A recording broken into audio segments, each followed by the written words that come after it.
Very good morning to all. I'll be presenting a case of post-stroke complex regional pain syndrome. To begin with,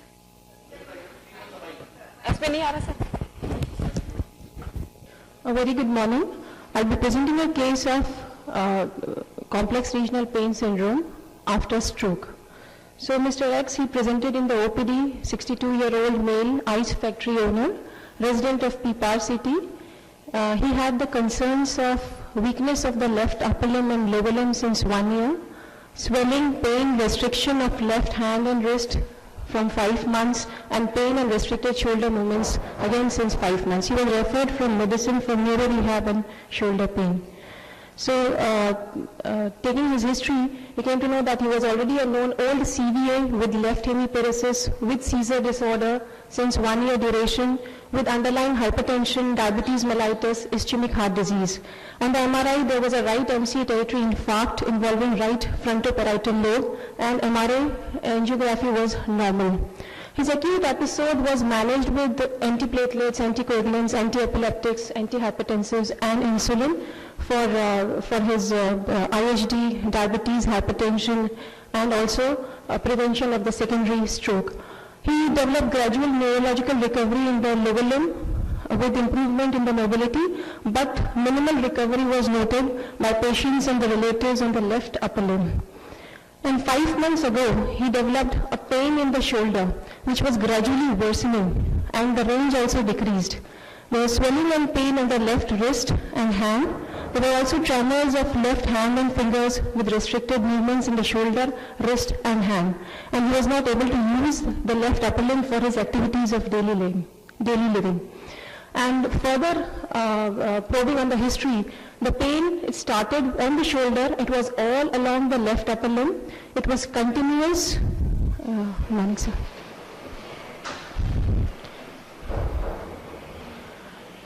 It was continuous, severe, and he also had pain on touching the clothes, so suggestive of allodynia.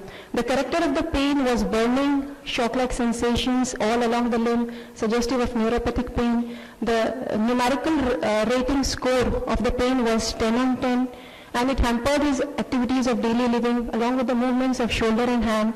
It hampered his night sleeps, and also when we took the history, there was no history of any inciting injury, there was no fever, no other constitutional symptoms suggestive of this kind of pain.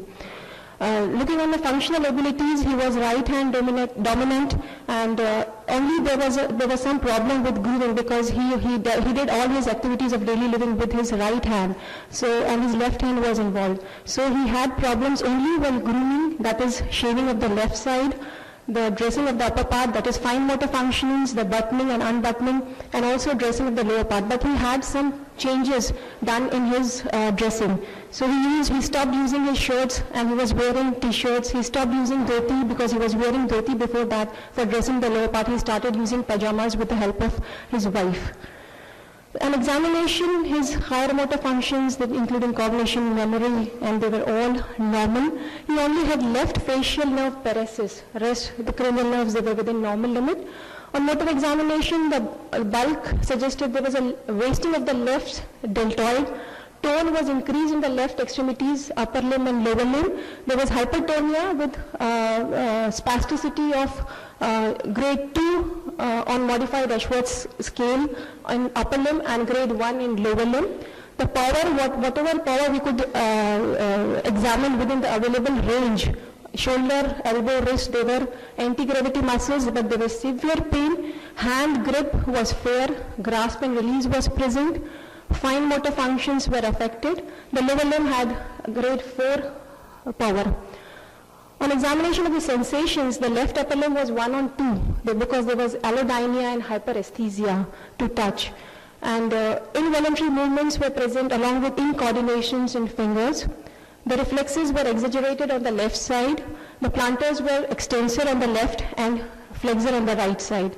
On gait, he was ambulatory independent with gait aid, with quad cane, and he was near normal. The only local examination of the shoulder suggested there was a one finger breadth clinically shoulder subluxation present on the left side. ROM was restricted, range of motion was restricted at shoulder, wrist and hand. NRS again was 10 on 10. Sensations, there was allodynia and hyperalgesia along the whole left upper limb, but there was no dermatomal or a peripheral neuronal pattern. Shoulder range active flexion was 120, abduction was 80 degree, and passive flexion was 140, abduction was 90. Elbow was full, and wrist, again it was painful, but it was full. There was edema noted with the raised temperature of the left hand, with interphalangeal joints stiffness. There was dystonia of the hand with tremors. And further examining, the cervical range of motion was normal. The compression test, the root and the nerve compression test were negative. Peripheral pulsations, they were normal. So coming to this, if we see that there's a gross edema of the left lower limb, we see the creases. We can appreciate there are creases and there are no creases, and even it is extending up to the forearm. And because this is a poor quality picture, I think so we can see the hair growth is also decreased on the left side.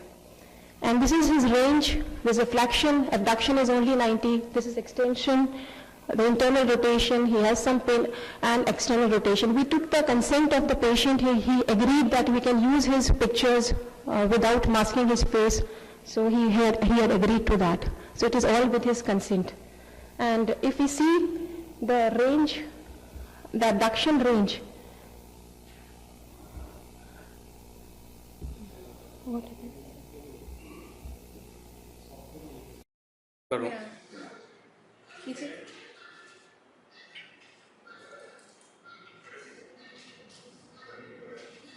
This.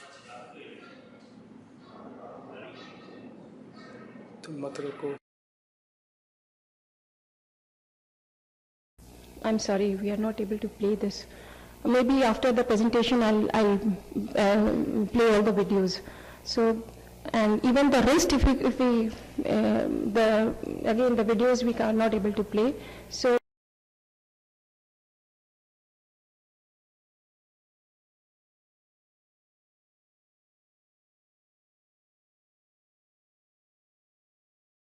The wrist, fist, he was not able to make the fist.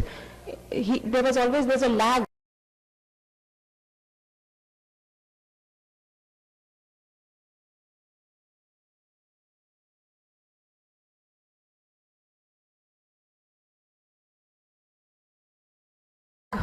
Because of the IP joint stiffness and the pain, we can appreciate that he cannot make a fist. So that hampered in rehabilitation and also his activities of daily living. The investigation, the blood investigation suggested hemoglobin in the normal range, the TLC normal range, differential counts were normal, but he had raised fasting and PP blood sugars with a poor glycemic control of 3 months of HbA1c 10. He had dyslipidemia with total cholesterol, increased triglycerides, and all LDL, they were increased with normal HDL. And even he had a serum creatinine levels of upper normal limit, which was on the higher side. The rest of the investigations were within normal, including the PTINR. The cause may be because he had a long-standing multiple calculi in right kidney with altered CMD, and he was also developing diabetic nephropathy. So further investigating whether shoulder was the cause, there was no cause. The shoulder was normal except some osteopenia, and there was no bony pathology.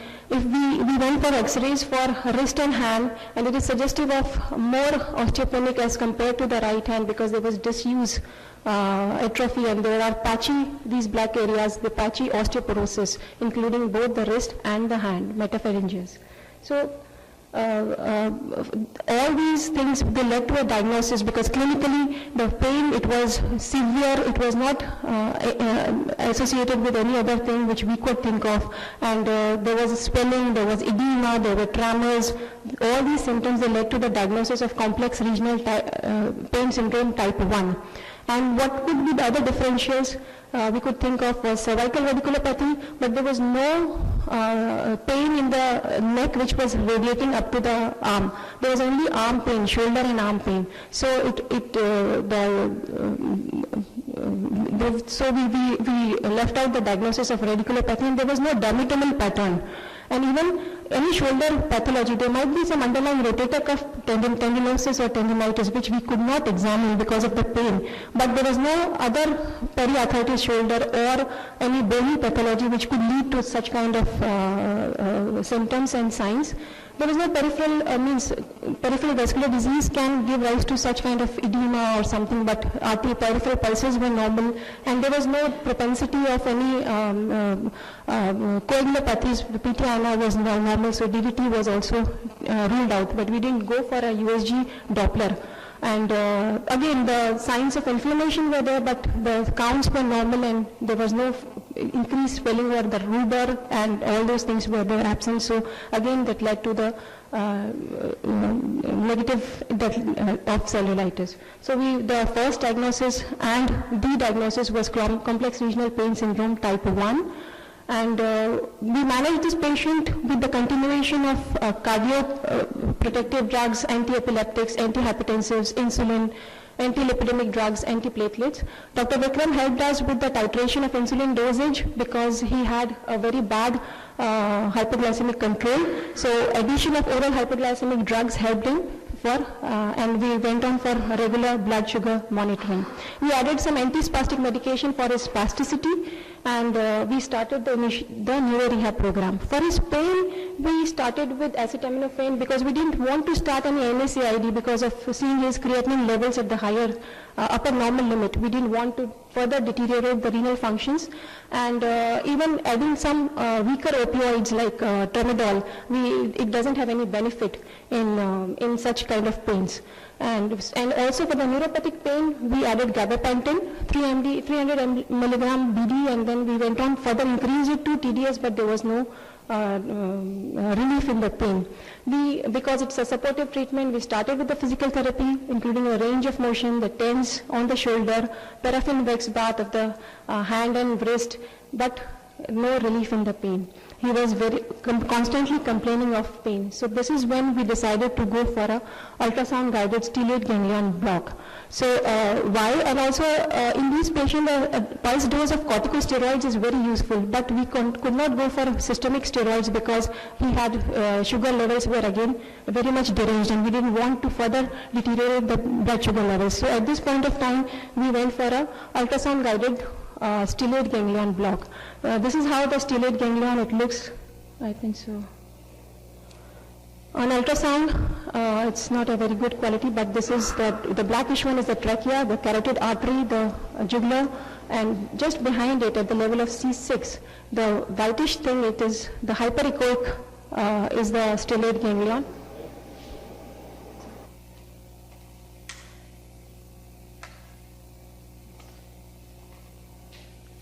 And it can be done in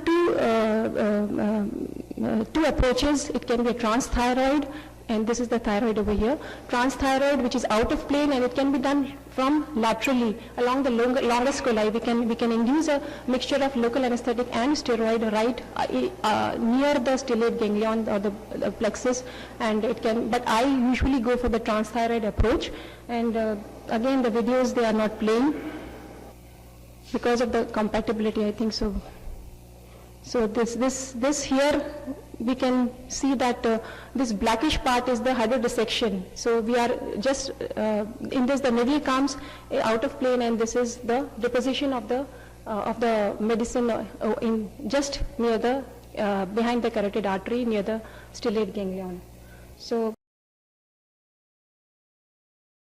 immediately post-procedure, there was reduction in the swelling and the pain. There was improvement in the range of motion, decrease in the pain, decreased stiffness of wrist and IP joint. LRS was 0 to 1 on 10, and he realized that he had power at that point of time because he could now lift his shoulder, he could use his fingers and wrist. He never came to know that he had power in that because he always said, this is weaker arm, this I cannot use it. There was a learned non-use of that upper limb. So he realized that there is some power and he started using it. Again, this is just post-procedure, the swelling has decreased, we can appreciate the creases, and there's a full flexion at the shoulder. This is 7 days post-procedure. Again, the decreased swelling of the, again the videos are not playing, I'll show it in after this thing.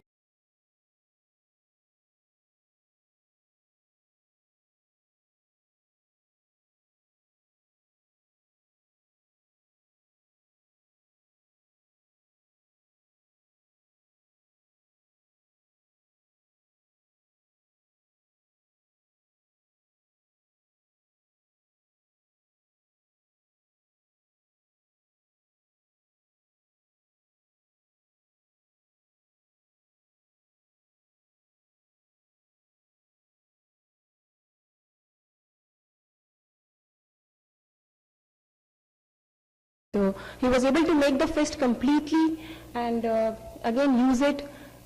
This shows over here the complete flexion and abduction of the shoulder after 7 days post this procedure. Now what exactly coming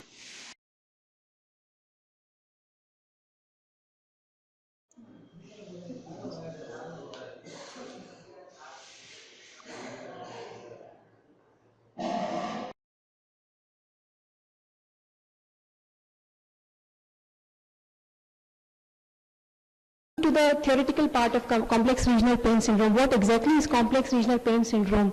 There's a IASP, International Association for Study of Pain. It gave a diagnostic criteria. It is basically a clinical diagnosis, and they gave a clinical diagnostic criteria. What is that criteria? That there is a continuing pain which is disproportionate to any inciting event. So in this patient also there was no inciting event, only stroke, and that led to there was pain, and which was very severe.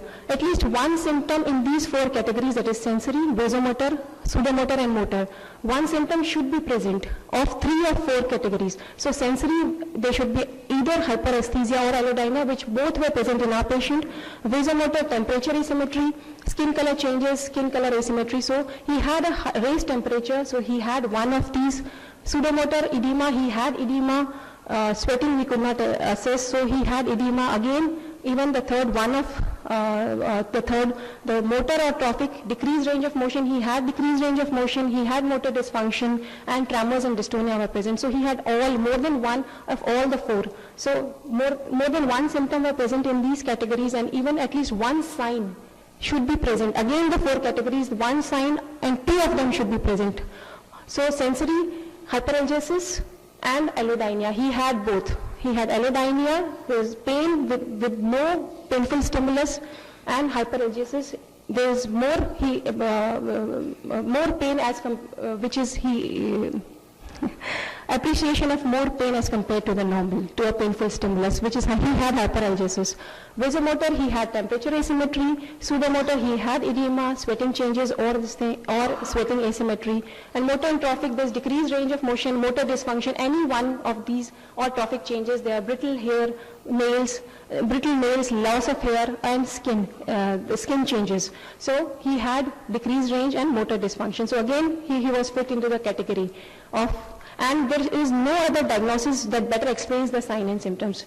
Definitely we had no other diagnosis which was explaining this. So we were going on the right track. If we compare the historical events and what is the range, what is the incidence? It has been seen that it is 2% to 50%. Why the range is so broad? Because this diagnostic criteria has been given in 2005 in Barcelona by the IASP. So the diagnosis, maybe it was underdiagnosed, and why this range? Maybe it is overdiagnosed. So because there is no definitive diagnosis except clinical, which was given in 2000. Before that, if incidences have been found out, so that led to the decrease or the increased incidence.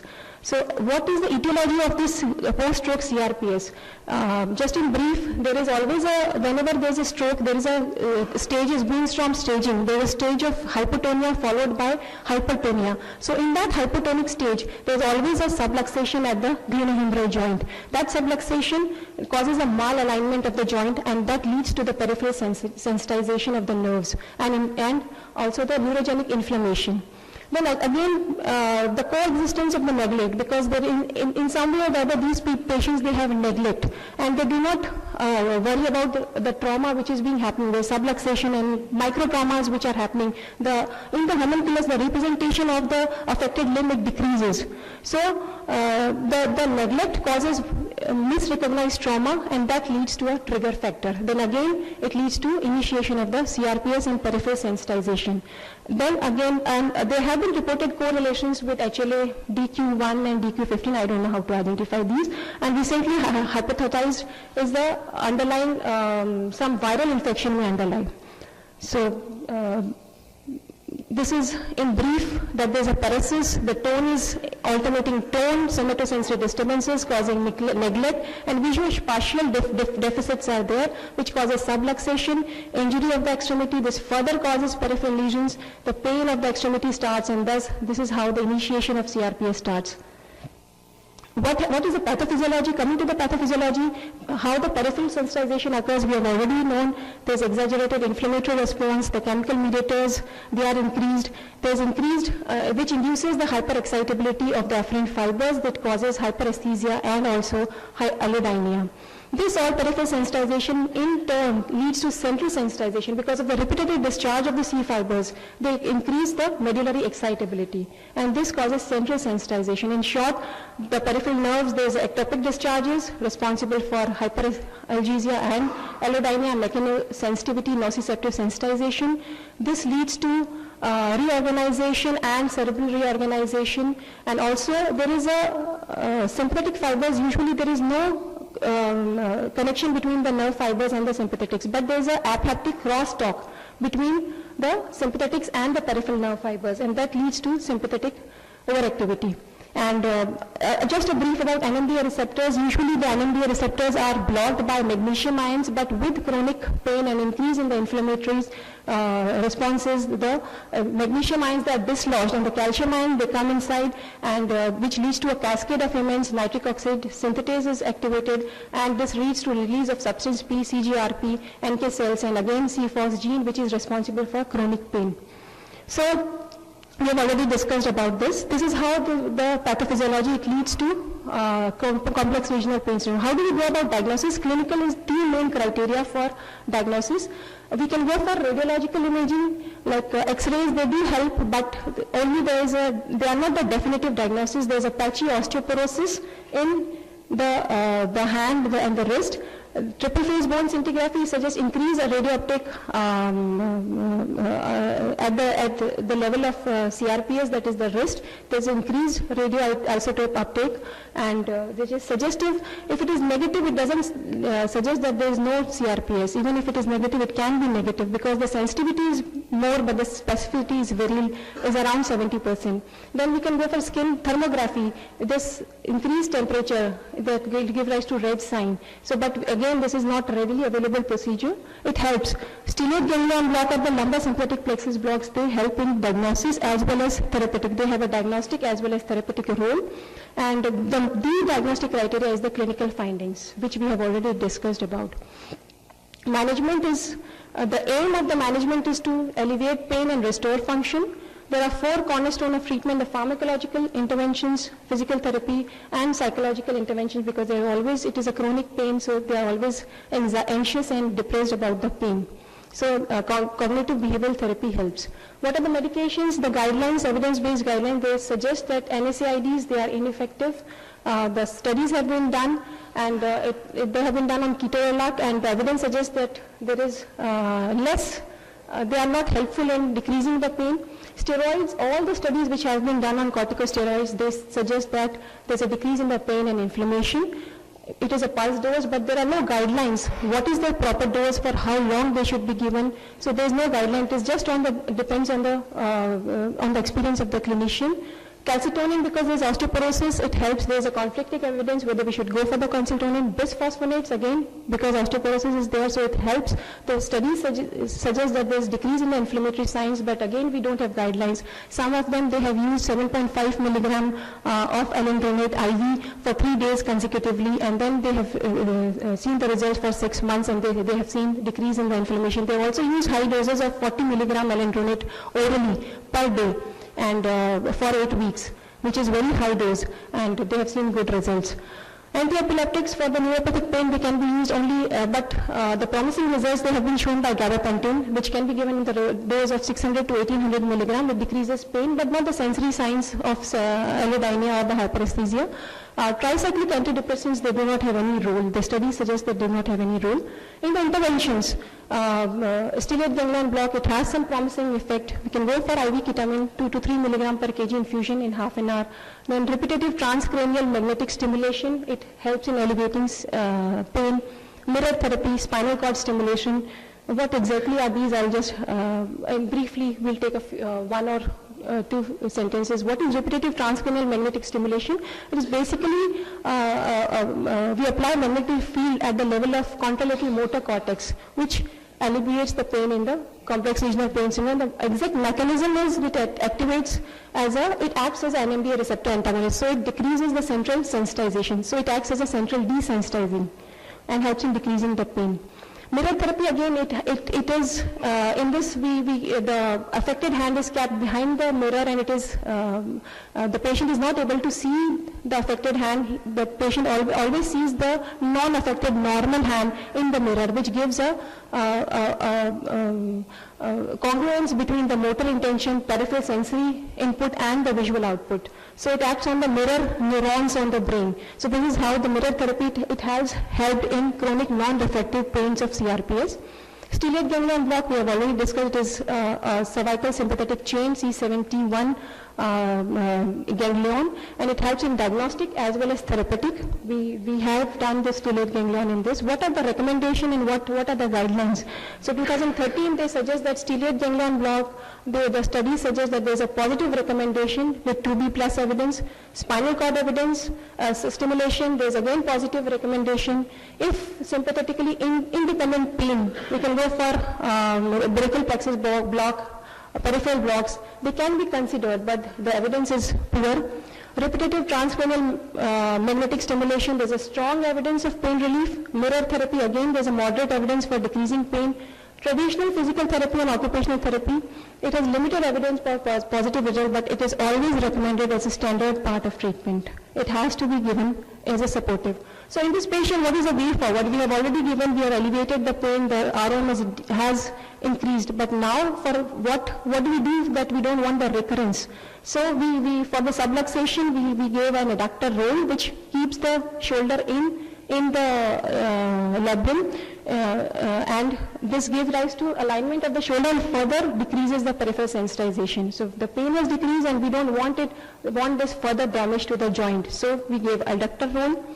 And we started with physical therapy and rehabilitation, like increased uses of the left upper limb, because he was not used as he had learned the non-use of the upper limb. So we started giving constraint-induced motor training to use more the upper limb, the left affected limb, and improve the range of motion by shoulder CPM machine, and keep on improving, decreasing the pain. There is no pain, but we want to increase range of motion in the wrist and hand by VEX therapy. Mirror therapy was started, and fine motor task and coordination exercises, they were started to decrease the dystonic movements and the coordination. He was able to pincer grasp easily, and bidextrous, it improved. And when we went for FIM, that is functional independent measure, when we measured it in the beginning for self-care items, he scored around 42 out of 49, and it improved to 48 out of 49 after this procedure. So other rehab aspects were also taken care of, and which was because he had some, we went for a surgery referral for nephrolithiasis and treatment of UTI. Again, he was referred for urology reference. The bowel, he was constipated, so we started some daily bowel regime. He had some knee pain while ambulation, so which was actually suggestive of osteoarthritis. We started some medications and exercises and gait training for the gentleman. So we can summarize that CRPS is a very challenging but multimodal and multidisciplinary approach can help in management of CRPS. Positioning, sprinting, it helps in recurrence, preventing the recurrence. Managing spasticity also helps. Stellate ganglion block, it has in sympathetically maintained pain, it has a potential role followed by rehabilitation. Thank you.